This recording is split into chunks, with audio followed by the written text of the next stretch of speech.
बाद एक ऐसा हफ्ता आया जिसपे कि मार्केट ट्रेंडिंग करता हुआ दिखा। ये ट्रेंड जो बना है वो किस वजह से बना है? क्या एफआईआई ने परचेजिंग चालू कर दी है? क्या इंडियन और ग्लोबल लेवल पे कुछ सिस्टमेटिक चेंज हो रहे हैं जिसकी वजह से ये मोमेंटम बन रहा है? पैटर्न किस तरह का फॉर्मेशन हो रहा है? चलिए इसको समझने की कोशिश करते हैं इस हफ्ते के एनालिसिस में। हेलो एवरीवन, मेरा नाम सुभाष है and let's jump to our analysis of this week.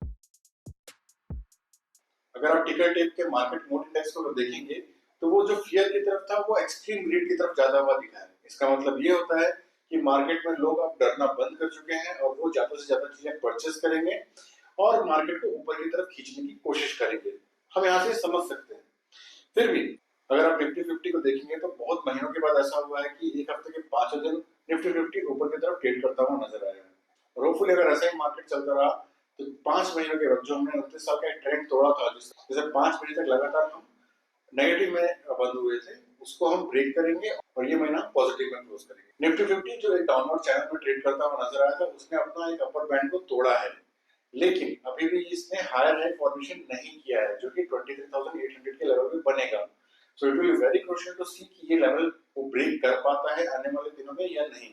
Until that point हम ये नहीं बोल सकते कि मार्केट अप ट्रेंड में चला गया। हाँ, हम ये जरूर बोल सकते हैं ये एक रैली अटेम्प्ट कर रहा है। निफ्टी 50 के जैसा ही ट्रेंड हमें दिखा निफ्टी टोटल मार्केट में, निफ्टी 500 में, Nifty mid cap, small cap और माइक्रो कैप में भी। Irrespective of the cap size लगभग सारे ही cap, whether large cap, mid cap, small cap, micro cap, सभी ने एक जैसा पैटर्न दिखाया है, which is very good for the market। मतलब जो खरीदारी हो रही है वो सारे सेक्टर्स में हो रही है, ऐसा किसी पर्टिकुलर एरिया में ही खरीदारी नहीं हो रही है। अगर आप सेक्टरल इंडेक्सेस को देखेंगे, सारे के सारे इंडेक्सेस आपको ग्रीन में जाते हुए दिखेंगे एक्सेप्ट फॉर आईटी। आईटी में ऐसा माना जा रहा है कि यूएस के प्रेशर की वजह से, यूएस में जो अनसर्टेनिटी है उसकी वजह से वो पिक करने में थोड़ा टाइम ले सकता है। हाउएवर बाकी सारे सेक्टर बहुत अच्छे से पिक कर रहे हैं मार्केट में और इसके पीछे के बहुत सारे रीजन हो सकते हैं जो हम आने वाले स्लाइड्स में चेक करेंगे। अगर हम सबसे अच्छा और सबसे खराब करने वाले सेक्टर्स को देखें तो इस हफ्ते defence, reality, mid and small health care, media और पीएससी सेक्टर ने सबसे अच्छा किया। इस महीने में defence, mid and small health care और मेटल पॉजिटिव में बंद हुए और अच्छा करते हुए दिखे, जबकि उसके अलावा बाकी सारे सेक्टर नेगेटिव में ही बंद हुए। इस क्वार्टरली परफॉर्मेंस को अगर आप देखेंगे तो मेटल और फाइनेंशियल सर्विसेज जो सेक्टर्स हैं, private banks including private bank, वो पॉजिटिव में बंद हुए, उसके अलावा बाकी सारे सेक्टर नेगेटिव में बंद हुए। आप ये देख रहे हैं कि पिछले एक महीने का जो ट्रेंड है और पिछले हफ्ते का ट्रेंड, उसमें डिफेंस स्टॉक सडनली ऊपर की तरफ आते हुए दिखे। इसके दो मेजर रीजन है। पहला ये कि इंडियन गवर्नमेंट ने एक डिफेंस प्रोक्योरमेंट गाइडलाइन निकाली है जिसमें 54,000 करोड़ का परचेसिंग किया जाएगा आने वाले दिनों में। इसका बेनिफिट डेफिनेटली जो डिफेंस की कंपनियां होंगी उसको मिलेगा। सेकेंड, जैसा हमने पिछले हफ्ते देखा था कि जर्मनी अपने कॉन्स्टिट्यूशन में चेंज कर रहा है और अपने स्ट्रेटेजी में चेंज कर रहा है फॉर देयर कैपिटल एक्सपेंडिचर। उसका मेजर इम्पैक्ट हमको यहाँ देखने को मिल रहा है, जिसमें उसने बोला है कि वो डिफेंस में मेजर एक्सपेंडिचर करने वाला है। सिमिलर स्टिमुलस जो है रीआर्म करने के अपने अपने नेशंस को बाकी यूरोपियन कंट्री भी लाने वाले हैं, specially European nation as a union वो भी उसमें रीआर्म के लिए बहुत ज्यादा स्पेंडिंग करने वाला है। उसको देखते हुए जो डिफेंस रिलेटेड कंपनियां हैं उनमें एक बूस्ट देखने को नजर आ रहा है। हमें यहाँ पर केयरफुल रहना होगा क्योंकि ये न्यूज बेस्ड रन है which can last for few days, क्योंकि इसको एक्चुअल में रियलाइज होने में कितना टाइम लगेगा हम बोल नहीं सकते, क्योंकि अभी तो जस्ट एक ऑर्डर पास हुआ है। वो कहाँ कहाँ पर आइडेंटिफिकेशन, कहाँ पर जरूरत है उसको आइडेंटिफाई किया जाएगा, उसके हिसाब से टेंडर्स निकलेंगे, the companies will participate in the tender, वो विन करेंगे और उसके बाद ये एक्चुअल कैश फ्लो में आने में बहुत वक्त लग सकता है। तो ये एक न्यूज बेस्ड इवेंट है, वो कितना दिन तक सस्टेन करता है मार्केट में ये बहुत इंपॉर्टेंट होगा चेक करना। सबसे खराब परफॉर्मेंस करने वाली कंपनियों को अगर देखेंगे तो बहुत ही इंटरेस्टिंग चल रहा है इस हफ्ते का।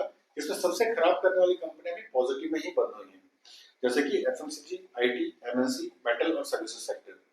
मंथली परफॉर्मेंस में देखेंगे तो आईटी, डिजिटल, ऑटो, रियलिटी और पीएसयू बैंक खराब करते हुए दिखे। क्वार्टरली परफॉर्मेंस में रियलिटी, मीडिया, आईटी, डिजिटल और कंज्यूमर ड्यूरेबल ने बहुत खराब परफॉर्मेंस दिया है। अब आप देख सकते हैं कि आईटी और डिजिटल सेक्टर ऐसा है जो बहुत ही खराब परफॉर्मेंस करते हुए दिख रहे हैं अक्रॉस द टाइम फ्रेम। अगर आप डिफरेंट टाइम फ्रेम में डिफरेंट सेक्टर्स को रख के देखेंगे तो आप कंक्लूड कर पा रहे हैं कि डिफेंस सेक्टर कुछ दिनों से आता हुआ दिख रहा है, या फिर public sector enterprises CPSE sector जो आता हुआ दिख रहा है मार्केट में। ये एक न्यूज बेस्ड इवेंट है। सेकंड जो सेक्टर जो दिख रहा है बहुत तेजी से दिख रहा है वो है फाइनेंशियल सर्विसेज सेक्टर, जिसमें लगभग सारे के सारे स्टॉक ब्रेकआउट देते हुए नजर आ रहे हैं। सबसे बड़ा क्वेश्चन कि एफआईआई अब क्या कह रहे हैं। पिछला हफ्ता बहुत सही रहा, जिसमें 5 सेशन में से 3 सेशन में एफआईआई नेट बायर रहा, और फ्राइडे तो उसने 7,000 करोड़ से ज्यादा का नेट परचेज किया है। सो एफआईआई मार्केट में वापस आकर परचेसिंग करते हुए दिख रहे हैं, which is very positive for Indian stock market. और अगर इस तरह से सस्टेन करता है तो hopefully we can see a turnaround in the complete stock market. So हमारे की टेकअवेज क्या है?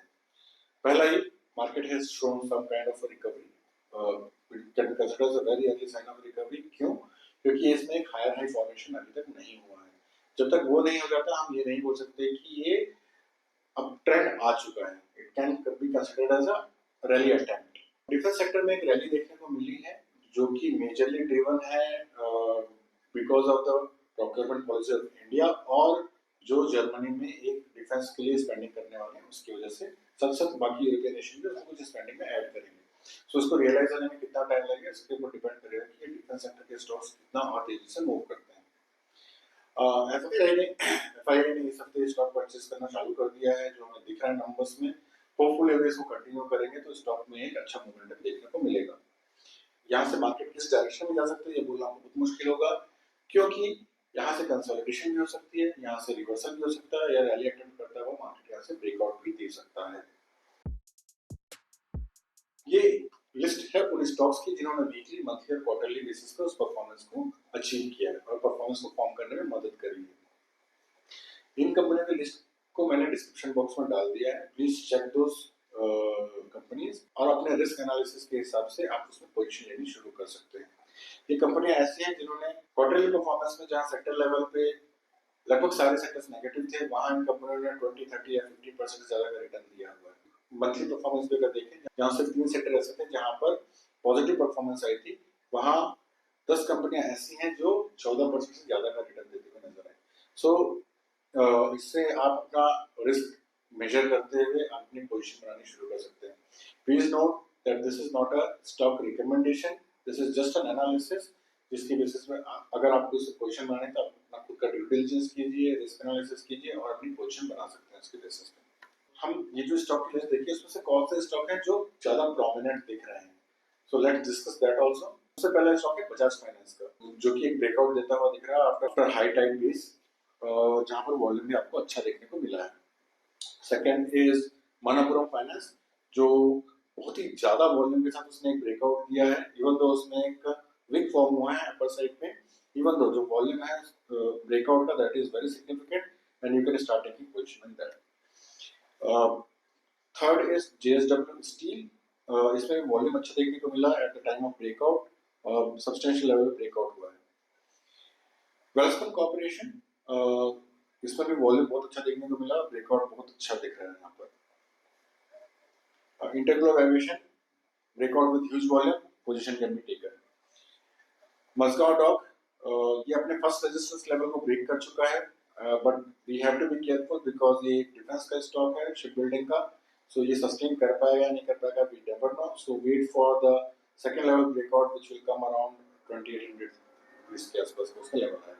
मैक्स हेल्थ केयर, ये अपने एकदम रेजिस्टेंस लेवल को टेस्ट कर रहा है, यहाँ पर अच्छा वॉल्यूम देखने को मिला, अगर इस तरह का मोमेंटम बना रहा तो अगले हफ्ते ये मोस्ट प्रोबेबली ब्रेकआउट देगा। सिमिलरली ग्लैक्सोस्मिथक्लाइन, ये भी अपने रेजिस्टेंस लेवल की तरफ बहुत तेजी से आगे बढ़ा। इसमें सिर्फ प्रॉब्लम ये है कि इसमें वॉल्यूम आपको नहीं दिख रहा है, तो अगर आप अगले हफ्ते वॉल्यूम आता है और ब्रेकआउट मिलता है तो you can start taking position there also. So ये इस हफ्ते की एनालिसिस थी, आई होप आपको ये पसंद आया होगा, और ये अगर आपके स्टॉक सिलेक्शन में या स्टॉक की अंडरस्टैंडिंग में या मार्केट की अंडरस्टैंडिंग में कुछ वैल्यू एडिशन करता है तो please don't forget to hit like, subscribe and share buttons, it means a lot to me. Video को अंत तक देखने के लिए धन्यवाद। See you in next video.